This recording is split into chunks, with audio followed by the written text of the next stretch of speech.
श्रियकान्ताय कल्याणनिधये निधयेतिनाम् श्रीवेङ्कटनिवासाय श्रीनिवासाय मङ्गलम्।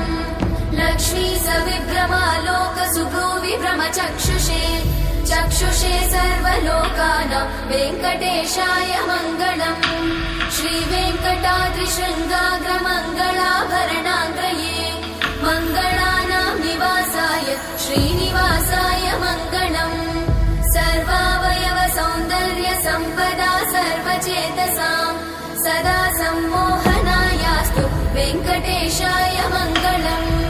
नित्याय निरवध्याय सत्यानन्दचिदात्मने सर्वान्तरात्मने श्रीमद् वेङ्कटेशाय मङ्गलम्।